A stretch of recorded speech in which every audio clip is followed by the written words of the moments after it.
আসসালামু আলাইকুম ওয়ারাহমাতুল্লাহি ওয়াবারাকাতুহু। প্রিয় বোনেরা, আজকের ভিডিওটা শুরু করার আগে আমি আপনাদের একটা প্রশ্ন করতে চাই। আপনি কি এমন কিছু চাইছেন যা অনেক দিন ধরে পাচ্ছেন না? হয়তো বিয়ে, হয়তো সন্তান, হয়তো পরিবারের সুখ, হয়তো কোনো সমস্যা থেকে মুক্তি, হয়তো মনের মানুষ, হয়তো ভালো একটা ভবিষ্যৎ। আপনি দোয়া করছেন, নামাজ পড়ছেন, কাঁদছেন, কিন্তু মনে হচ্ছে কিছুই হচ্ছে না। প্রিয় বোনেরা, আজকের ভিডিওটা আপনার জন্য। কারণ আল্লাহ তাআলা যখন কোনো বান্দার দোয়া কবুল করার সিদ্ধান্ত নেন, তার আগে কিছু লক্ষণ দেন। এই লক্ষণগুলো আপনার জীবনে দেখা দিচ্ছে কিনা সেটা জানলে আপনি বুঝতে পারবেন আল্লাহ আপনার দোয়া কবুল করতে চাইছেন। আজকের ভিডিওতে আমি সেই 7টি লক্ষণ বলবো, সম্পূর্ণ কোরআন ও সহিহ হাদিসের আলোকে। ভিডিওটি শেষ পর্যন্ত দেখুন। হয়তো এই ভিডিও দেখার পরে আপনি বুঝবেন আল্লাহ আসলে আপনার কতটা কাছে আছেন। চলুন শুরু করি। বিসমিল্লাহ। অংশ 1, আল্লাহ কি সত্যিই দোয়া কবুল করেন? প্রিয় বোনেরা, সবার আগে একটা কথা বলি, আল্লাহ তাআলা দোয়া কবুল করেন, এটা শতভাগ সত্য। আল্লাহ নিজে বলেছেন, তোমরা আমাকে ডাকো, আমি তোমাদের সাড়া দেব। সূরা গাফির 60। এটা আল্লাহের নিজের প্রতিশ্রুতি। আল্লাহ কখনো প্রতিশ্রুতি ভাঙেন না। তাহলে প্রশ্ন হলো, দোয়া কবুল না হলে কি হয়? রাসূল সাল্লাল্লাহু আলাইহি ওয়াসাল্লাম বলেছেন, কোনো মুসলিম যখন দোয়া করে তিনটির একটি হয়। হয় দোয়া সরাসরি কবুল হয়, অথবা আখিরাতের জন্য জমা রাখা হয়, অথবা সমপরিমাণ কোনো বিপদ দূর করা হয়। আহমদ। মানে আপনার কোনো দোয়াই বৃথা যায় না। হয় এখন পাচ্ছেন, হয় আখিরাতে পাবেন, হয় কোনো বিপদ থেকে বাঁচছেন। এখন জানি আল্লাহ যখন দোয়া কবুল করতে চান তখন কি কি লক্ষণ দেখা দেয়। লক্ষণ 1, আল্লাহ আপনাকে বেশি কাঁদান। প্রিয় বোনেরা, প্রথম লক্ষণটা অনেকের কাছে অবাক লাগবে। আল্লাহ যে বান্দার দোয়া কবুল করতে চান তাকে আগে বেশি কাঁদান। কেন? কারণ চোখের পানি হলো দোয়ার সবচেয়ে বড় শক্তি। রাসূল সাল্লাল্লাহু আলাইহি ওয়াসাল্লাম বলেছেন, দুটো চোখ আছে যাদের জাহান্নামের আগুন স্পর্শ করবে না। একটি হলো সেই চোখ যা আল্লাহর ভয়ে কাঁদে। তিরমিজি। আল্লাহর কাছে কান্না অনেক প্রিয়।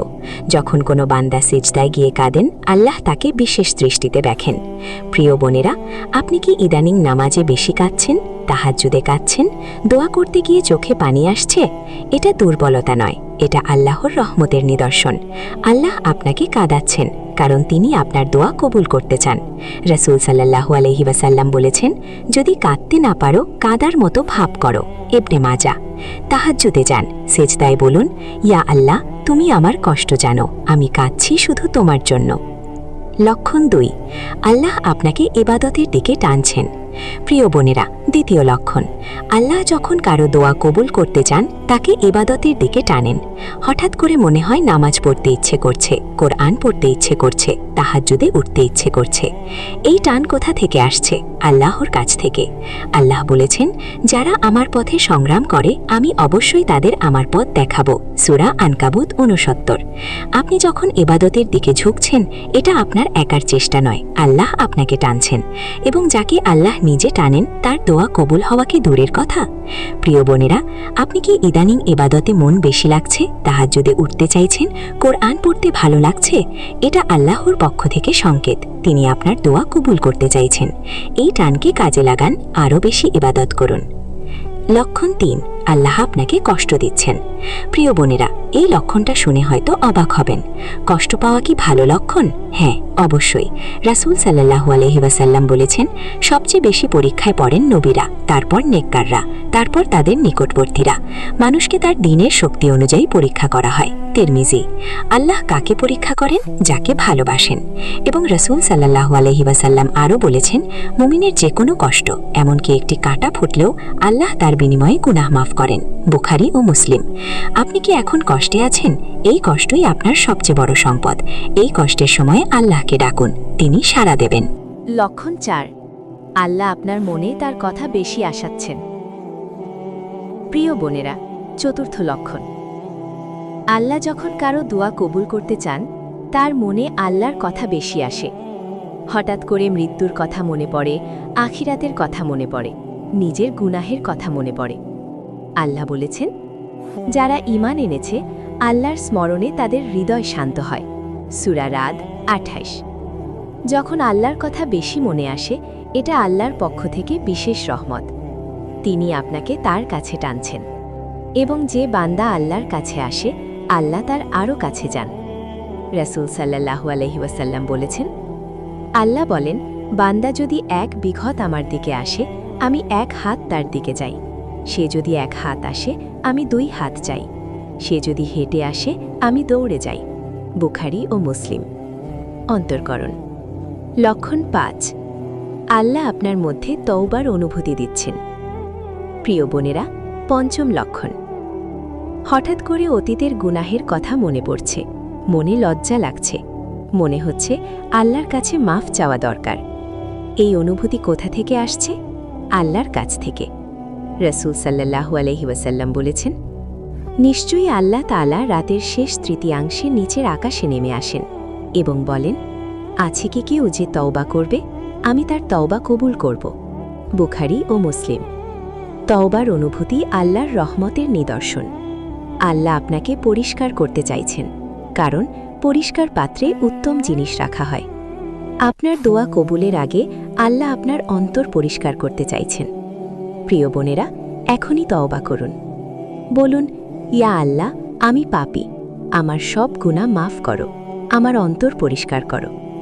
আল্লাহ বলেছেন, নিশ্চয়ই আল্লাহ তওবাকারীদের ভালোবাসেন। সূরা বাকারা 222। অন্তর্করণ। লক্ষণ 6। আল্লাহ আপনার অপেক্ষাকে দীর্ঘ করছেন। প্রিয় বোনেরা, এই লক্ষণটা সবচেয়ে কঠিন কিন্তু সবচেয়ে গুরুত্বপূর্ণ। আপনি অনেক দিন ধরে চাইছেন কিন্তু পাচ্ছেন না, অপেক্ষা দীর্ঘ হচ্ছে। এটা কি মানে আল্লাহ দেবেন না? না। আল্লাহ বলেছেন, নিশ্চয়ই আল্লাহ ধৈর্যশীলদের সাথে আছেন। সূরা বাকারা 153। এবং রাসূল সাল্লাল্লাহু আলাইহি ওয়াসাল্লাম বলেছেন, দোয়া কবুল হওয়ার সবচেয়ে কাছের সময় হল রাতের শেষ ভাগ এবং ফরজ নামাজের পরে। তিরমিজি। অপেক্ষার সময়টাই আসলে প্রস্তুতির সময়। আল্লাহ আপনাকে এখনই দিলে হয়তো আপনি সামলাতে পারতেন না, তিনি আপনাকে প্রস্তুত করছেন। হযরত ইউসুফ আলাইহিস সালাম কত বছর কষ্ট করেছিলেন? কূপ থেকে দাসত্ব, দাসত্ব থেকে জেল, জেল থেকে রাজপ্রাসাদ। প্রতিটি কষ্ট তাকে আরও বড় পুরস্কারের জন্য তৈরি করছিল। আপনার অপেক্ষাও আপনাকে তৈরি করছে। ধৈর্য ধরুন, আল্লাহর ওপর ভরসা রাখুন। রাসূল সাল্লাল্লাহু আলাইহি ওয়াসাল্লাম বলেছেন, জেনে রাখো, ধৈর্যের সাথে সাহায্য আসে, সংকটের সাথে মুক্তি আসে। ইবনে আব্বাস। অন্তর্করণ। লক্ষণ 7। আল্লাহ আপনার অন্তরে আশা জ্বালিয়ে রাখছেন। প্রিয় বোনেরা, 7ম এবং সবচেয়ে সুন্দর লক্ষণ। এত কষ্টের মাঝেও আপনার মনের ভেতরে একটা আশা আছে। মাঝে মাঝে মনে হয়, না এবার হয়তো হবে, আল্লাহ দেবেন, নিশ্চয়ই দেবেন। এই আশাটা কোথা থেকে আসছে? আল্লাহর কাছ থেকে। আল্লাহ বলেছেন, আল্লাহর রহমত থেকে নিরাশ হয়ো না। সূরা জুমার 53। এবং রাসূল সাল্লাল্লাহু আলাইহি ওয়াসাল্লাম বলেছেন, হাদিসে কুদসিতে আল্লাহ বলেন, আমি আমার বান্দার সাথে তেমন আচরণ করি যেমন সে আমার সম্পর্কে ধারণা রাখে। বুখারী ও মুসলিম। আপনি যদি ভাবেন আল্লাহ দেবেন, তাহলে আল্লাহ দেবেন। আপনি যদি ভাবেন আল্লাহ দেবেন না, তাহলে সেটাও হতে পারে। এই আশাটাকে আঁকড়ে ধরুন।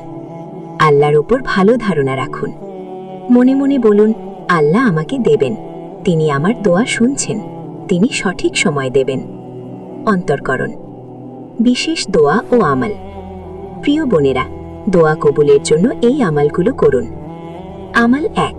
প্রতিদিন তাহাজ্জুদ পড়ুন। রাতের শেষ ভাগে উঠুন, 2 রাকাত পড়ুন, সিজদায় কাঁদুন, মনের সব কথা বলুন। আমাল 2। ইফতারের আগে দোয়া করুন। রোজা থাকলে ইফতারের আগে হাত তুলুন, রোজাদারের দোয়া কবুল হয়। আমাল 3। ফরজ নামাজের পরে দোয়া করুন। প্রতিটি ফরজ নামাজের পরে হাত তুলুন, এই সময় দোয়া কবুল হয়। দোয়া 1। দোয়া কবুলের জন্য। আল্লাহুম্মা ইন্নী আসআলুকা বিআন্নী আশহাদু আন্নাকা আনতাল্লাহু লা ইলাহা ইল্লা আনতাল আহাদুস সামাদ। দোয়া 2। আশার দোয়া। হাসবুনাল্লাহু ওয়া নি'মাল ওয়াকিল, নি'মাল মাওলা ওয়া নি'মান নাসির। প্রতিদিন 100 বার পড়ুন। দোয়া 3। আল্লাহর উপর ভরসার দোয়া। ইয়া হাইয়ু ইয়া কাইয়ুম বিরহমাতিকা আস্তাগীস। অর্থ, হে চিরঞ্জীব, হে চিরপ্রতিষ্ঠিত, তোমার রহমতের মাধ্যমে সাহায্য চাই। অন্তর্করণ। প্রিয় বোনেরা, আজকের ভিডিওতে আমরা জানলাম 7টি লক্ষণ। বেশি কাঁদছেন, ইবাদতে মন লাগছে, কষ্টে আছেন, আল্লাহর কথা মনে আসছে, তওবার অনুভূতি হচ্ছে, অপেক্ষা দীর্ঘ হচ্ছে, তবু আশা আছে। এই লক্ষণগুলো যদি আপনার জীবনে থাকে তাহলে জানুন আল্লাহ আপনার দোয়া কবুল করতে চাইছেন। শুধু একটু আর অপেক্ষা করুন, হাল ছাড়বেন না। দোয়া করতে থাকুন, ইবাদত করতে থাকুন, আল্লাহর উপর ভরসা রাখুন। আল্লাহ বলেছেন, নিশ্চয়ই কষ্টের সাথে স্বস্তি আছে, নিশ্চয়ই কষ্টের সাথে স্বস্তি আছে। সূরা ইনশিরাহ 5:6 দুইবার বলেছেন।